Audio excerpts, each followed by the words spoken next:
Alors bonjour à toutes et à tous et bienvenue à ce webinaire stratégie bourse forex du mardi 2 avril 2019. Yoav Nizar, ravi de vous retrouver donc pour ce premier webinaire stratégie bourse forex de la semaine.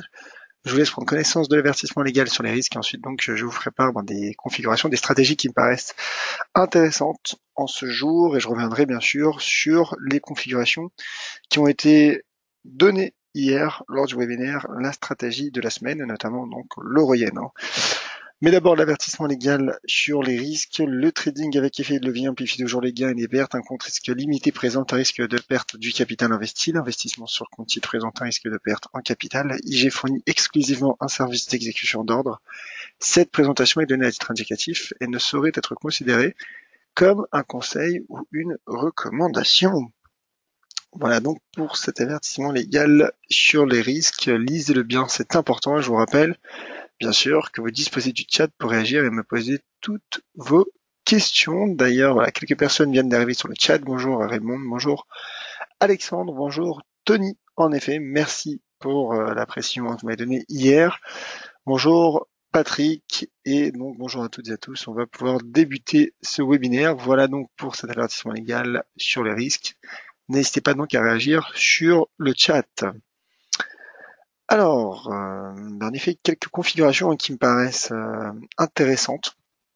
En ce mardi 2 avril, on va y revenir dans un instant, mais d'abord je voulais simplement parler de l'euro-dollar, bien que mon avis soit neutre. Je constate que l'euro-dollar s'enfonce un peu plus sur ce creux enregistré lors de la BCE, lors de la séance du 7 mars dernier, donc lorsque la BCE a annoncé le lancement de son programme TLTRO 3. Donc, vous voyez le plus bas de la séance s'élevait à 1,1176.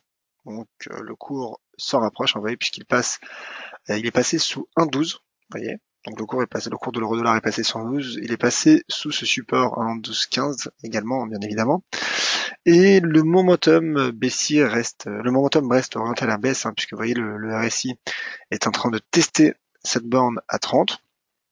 Et donc je dirais que pour le moment c'est vrai que la tendance est mauvaise sur l'euro-dollar, mais voilà, le cours, comme je viens de le dire, est proche de ce creux notamment qui a été enregistré donc le mois dernier, mais c'est un creux pluriannuel et je continue de penser, en tout cas dans un coin de ma tête, je me dis qu'à proximité de ces creux, le cours de l'euro-dollar pourrait réagir favorablement. Donc on verra. C'est vrai que ça fait quelques séances que je dis ça maintenant et que le cours continue de baisser. C'est pour ça que je suis neutre depuis un moment. C'est vrai que la configuration, en tout cas moi personnellement, ne me paraît pas réellement claire, notamment les seuils techniques on voit que sur les niveaux de support et résistance. Alors c'est vrai qu'il y a 1,1215 qui est un niveau intéressant, 1,13 en données 4 heures, donc là vous avez les tracés, vous avez mes tracés également. Mais voilà, c'est vrai qu'il y a une certaine indécision que, en tout cas, pour ma part, je ressens sur le taux de change euro-dollar, et je dirais que oui, il y a en effet un risque baissier au vu de la mauvaise dynamique du cours depuis cet échec du 20 mars. Maintenant, encore une fois, le cours reste encore à ce stade soutenu par peut-être probablement son dernier niveau de support majeur et qui correspond donc à ce creux à 1,1176. Donc on verra quelle sera la réaction du taux de change euro-dollar lors des prochaines séances. Une réaction haussière, une bonne réaction donc du cours, un rebond du cours à proximité de ces creux extrêmes pourrait le relancer en direction, dans un premier temps je pense de 1,13, puisque 1,13 est un seuil hebdomadaire, mais en effet en données 4 heures, donc 1,1334 avec un 12,67 peut-être en premier objectif. Mais pour le moment, le cours s'enfonce. En tout cas, il continue de fluctuer autour de 1,12. Une chose qui est sûre, c'est qu'une cassure de ce creux clairement confirmerait la faiblesse du taux de change euro-dollar qui s'enfoncerait alors en direction des 1,11. Vous allez comprendre pourquoi 1,11. Car voilà, il s'agit notamment donc de ces niveaux de support, vous voyez, du mois de mai 2017 à 1,1110, vous voyez, qui à 11,09 qui pourrait donc accueillir le cours euro-dollar, sur lequel donc l'euro-dollar pourrait retomber s'il confirme bien sûr cette cassure voyez, cette cassure de ce point bas à 1,1176. Donc là, en effet, c'est un objectif qui pourrait être atteint à court terme, peut-être dès cette semaine, si le cours en effet parvient à casser ce creux. En deuxième cible, peut-être pour déterminer une, puisque c'est vrai que maintenant on est obligé de regarder vers le bas concernant l'euro-dollar. Là, j'observe un niveau de support intéressant, un niveau de support intéressant à 1,0911. Donc, mais ça, c'est plus sur du moyen long terme. Donc, déjà, la première étape serait de savoir si le cours confirmera ou non s'il parviendra ou non à casser ce creux. On verra. Pour le moment, le cours teste 1,12, mais reste mal orienté, comme le montre d'ailleurs ce RSI qui tente lui aussi de s'enfoncer en zone de survente. Alors voilà pour l'euro-dollar. Je vais parler de l'AID-USD, configuration là aussi intéressante. Et c'est également l'actualité fondamentale. C'est vrai qu'il y a peu de catalyseurs, relativement peu de catalyseurs en ce début de semaine, en tout cas du point de vue, je dirais, monétaire et macroéconomique, mais il y a eu la nuit dernière l'intervention de la RBA qui a opté sans grande surprise pour un statu quo, qui a laissé donc son principal taux directeur à 1,50. Mais le dollar australien a donc réagi de manière négative à ce statu quo, car en effet la RBA a notamment rappelé la nécessité d'une politique monétaire de soutien pour l'économie australienne, et elle a également dit en effet que l'inflation se dirigeait vers l'objectif de la RBA, mais à un rythme progressif. Donc voilà, un ton plutôt prudent de la RBA, bien qu'elle ait fait part de sa confiance notamment, et de sa, en tout cas voilà, qu'elle ait souligné la bonne tenue du marché du travail australien. En tout cas, dans ce contexte, le dollar australien s'est tout simplement replié.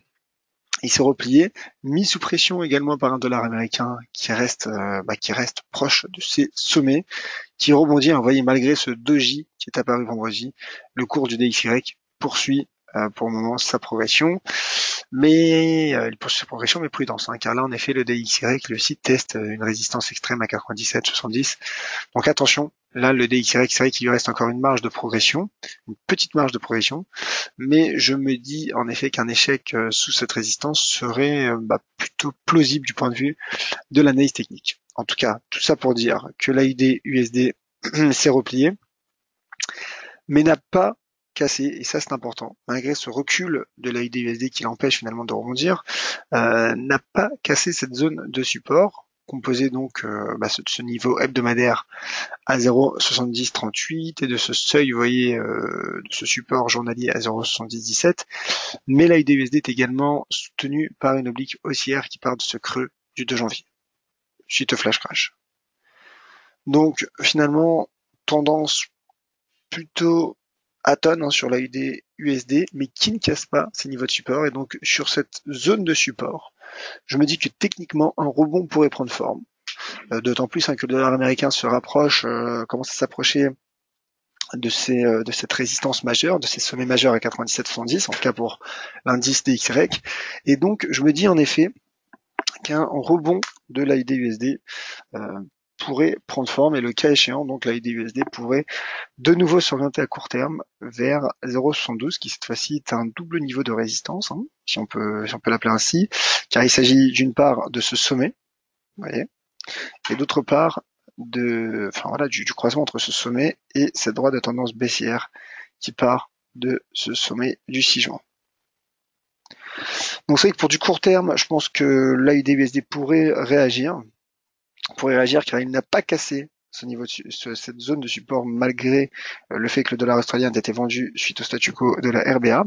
Et pour ce qui est du signal haussier de moyen terme, je pense qu'il serait donné au breakout des 0,72, auquel cas ça pourrait être finalement un premier signe de retournement de tendance à la hausse, et le cours pourrait en effet se rediriger vers 0,7361 et 0,7467. Pour le moment, on n'en est pas encore là. Je pense que voilà, la première chose à surveiller serait cet éventuel rebond, ou pas d'ailleurs, car en cas de cassure de cette zone de support, serait un signal technique baissier, a priori, et l'AUD USD pourrait donc retomber vers ce creux, ce point bas du 2 janvier, donc de la séance du flash crash à 0,6833. Voilà, je voulais parler aussi d'une autre paire, c'est l'euro AUD, notre paire en dollars australien. Pourquoi? Car vous voyez, en données journalières, il y a un rebond sur support. Rebond sur support. Alors on va enlever ces obliques qui ont été cassés, c'est vrai. Alors la bleue, bon, elle a le mérite en effet de montrer la zone peut-être que teste actuellement l'euro AUD, mais en tout cas, si je regarde uniquement les seuils horizontaux, je me dis que le cours est en train de tenter de rebondir. Il est en train d'ailleurs pas de tenter, mais il est en train bel et bien de rebondir sur un support de long terme, vous voyez, et qui est effectif notamment, en tout cas qui a été confirmé et solidifié à court terme, à 1,5734. Donc là aussi, l'euro, bien qu'il soit faible, est profité donc profiter de du recul, hein, du recul du dollar australien, et l'euro AUD rebondit. Et donc techniquement sur du moyen terme, je me dis que si ce rebond se prolonge, ce qui serait possible, l'euro AUD pourrait se rediriger vers 1,61, 1,6104 très exactement. Donc on verra ce qu'il en sera. Pour le moment, moi voilà, j'ai l'impression qu'il y a un range et qu'il y a un rebond sur la partie inférieure. Donc on verra si le cours aura suffisamment d'impulsion. Ce que je peux vous dire, c'est que le graphique 4 heures semble aller dans cette direction, puisqu'il y a eu, vous voyez, une divergence haussière qui a pris forme. C'est vrai que la divergence haussière entre prix et RSI a pris forme, mais on verra s'il y aura assez d'impulsion ou pas, si le cours aura assez d'impulsion. Pour le moment, euh, voilà, tout simplement, pour le moment, voilà, il s'agit d'un rebond technique sur support. Donc on verra ce qu'il en sera. Une cassure du support à 1,5734, alors pourrait tout simplement reconduire l'euro AUD sur 1,5573. Voilà, donc c'est vrai que c'est l'une des configurations, tout simplement, voilà, que je voulais voir avec vous aujourd'hui. C'est l'euro AUD, le rebond de l'euro AUD. Mais ce n'est pas la seule, configuration, car il y a également l'euro GBP. Bien sûr, on parlait de la livre sterling, c'est l'actualité chaude du moment. Donc, je pense qu'on en a entendu parler, hein, bien sûr, vendredi, le Parlement a rejeté pour une troisième fois l'accord de Theresa May. Il y aura peut-être un quatrième vote s'il y a, voilà, s'il y a suffisamment de chances qu'il soit adopté ou non. Donc, on en saura plus dans les prochains jours, peut-être même dans les prochaines semaines. En tout cas, pour le moment, à l'heure où je m'adresse à vous, le Brexit est censé être officialisé le 12 avril, puisqu'aucun accord donc n'a été trouvé. Il devait avoir lieu d'ailleurs le 29 mars, donc cela a été décalé donc. Hier, il y a eu encore 4 votes alternatifs, sur des options alternatives, donc sur le Brexit, qui ont été 4 refusés par le Parlement. Et donc dans ce contexte, la livre sterling reste indécise et regardez ce que fait l'euro GBP, il se maintient dans son trading range. Il se maintient dans son rectangle après avoir rebondi au-dessus de cette zone de support entre 0,85 et 0,8529. Donc en termes de timing, c'est vrai que c'est un peu trop tard, mais je pense que l'euro GBP pourrait de nouveau retrouver 0,8672, en tout cas se diriger vers 0,8672 s'il parvient à prolonger ce rebond. Voilà, trading range, tout simplement trading range. À noter également qu'en cas de cette poursuite de rebond de l'euro GBP, il serait non seulement confronté à cette résistance horizontale, les 0,8672, mais également à cette droite de tendance baissière, donc à cette résistance oblique, qui part de ce sommet du 2 janvier dernier. Voilà, donc je récapitule. À court terme, je dirais neutre car le cours est en plein milieu du range, mais la poursuite de ce rebond pourrait procurer un risque technique à l'euro GBP, donc qui pourrait le cas échéant, qui serait exposé en tout cas le cas échéant en retour sur 0,85 livres sterling. De manière un peu similaire, hein, le GBP USD. Je parlais du pétrole, hein, car il y a pas mal de volatilité sur le pétrole. Alors simplement pour finir avec la livre sterling, le GBP USD.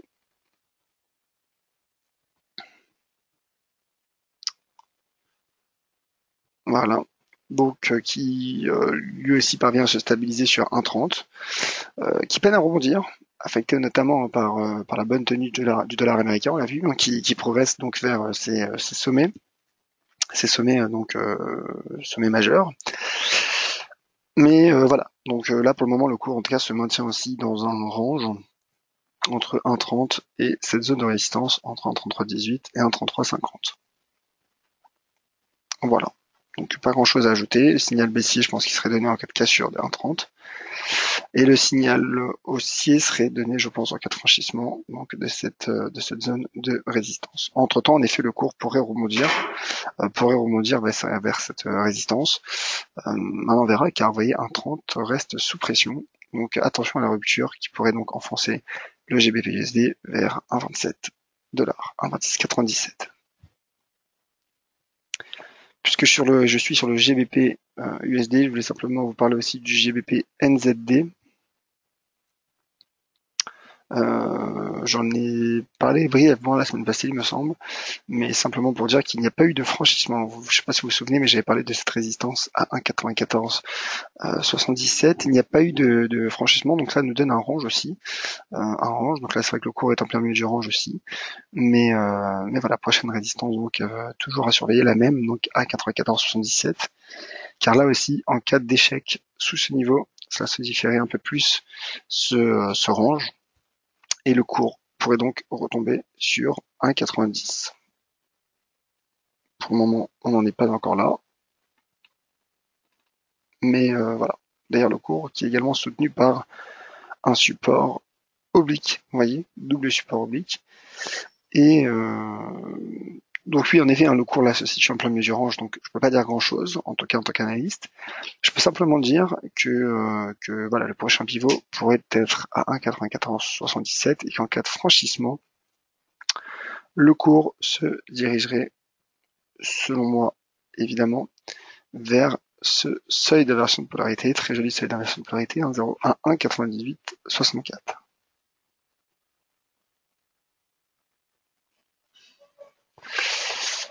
Voilà, on parlait du pétrole qui accélère, et notamment le WTI qui se rapproche un peu plus donc de notre objectif à 64,20 $, qui correspond, vous voyez, à cet ancien support majeur. Moi, c'est vrai que cette stratégie haussière avait été donnée déjà il y a 2-3 semaines, le franchissement des 58 $.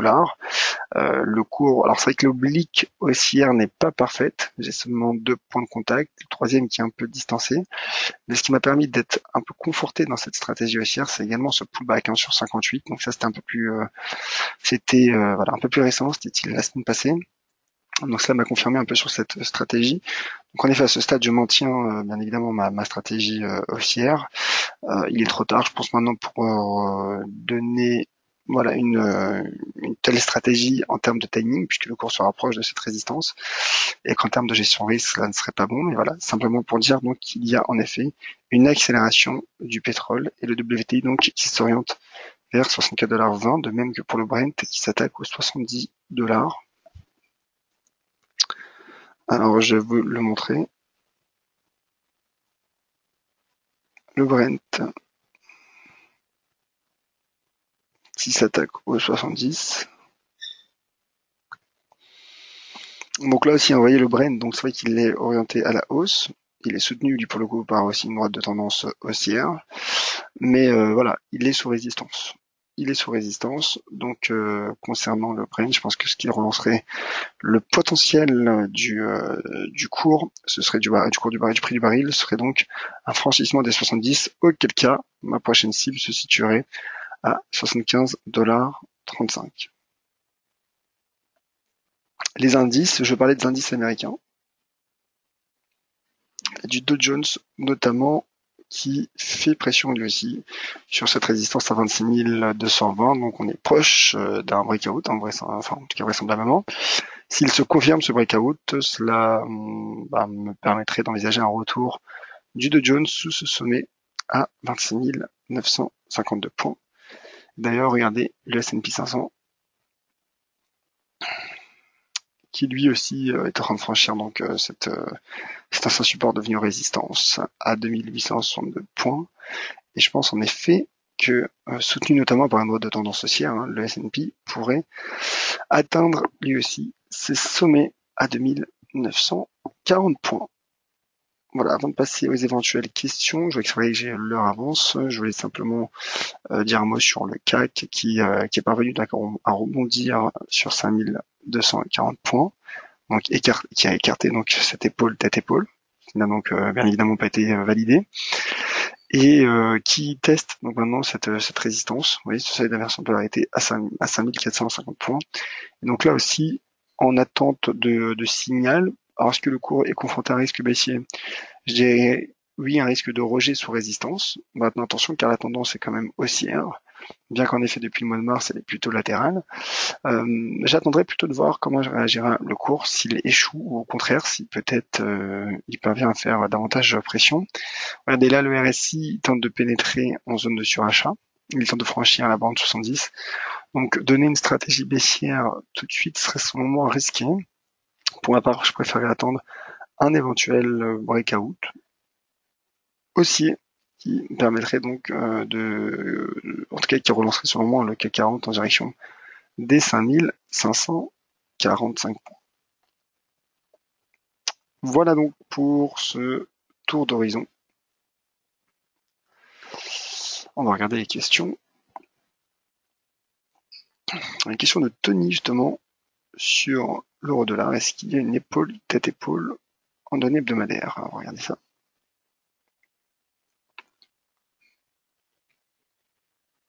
Et bonjour d'ailleurs à Charles qui nous a rejoint sur le chat également.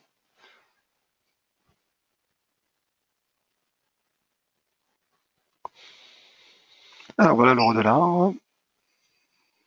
Est-ce qu'il y a une épaule, tête-épaule? Alors moi je n'en vois pas. Je n'en vois pas du tout à vrai dire. Alors après je la rate peut-être, hein, je l'ai peut-être quelque part. Si vous avez d'autres indications, n'hésitez pas. Mais là je la vois pas. En tout cas là si je regarde les bougies, non. Donc non, pas en données hebdomadaires en tout cas.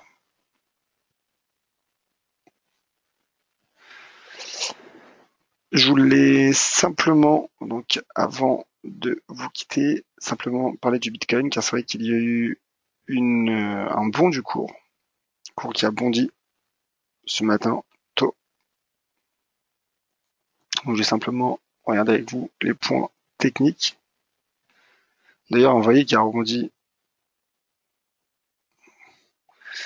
Voilà, très joli bond du Bitcoin qui a franchi d'un coup, vous voyez avec cette bougie, tous les niveaux de résistance que j'ai déterminés, donc notamment à 4190, 4358, 4560. Donc voilà, le cours qui reste bien orienté bien sûr. Je t'en donnais 2 heures, c'est une erreur, c'est donné 4 heures que je voulais mettre. Vous voyez le cours qui a d'un coup franchi toutes les résistances et qui a franchi également donc ce niveau majeur et qui teste à présent les 5000 $. Donc là je pense en effet, en général lorsqu'il y a un bon, généralement souvent on s'attend à des prises de bénéfices qui ont eu lieu d'ailleurs, vous voyez, avec le moment de cette mèche supérieure. Maintenant le cours reste de nouveau bien orienté et il pourrait donc s'attaquer aux 5000 $. Voilà, donc j'ai pas réellement d'avis, c'est vrai que c'est très volatile. Très volatile. Ce que je peux vous dire en revanche, c'est que la prochaine résistance de taille à surveiller, elle se situe, selon moi, je vous dis ça tout de suite.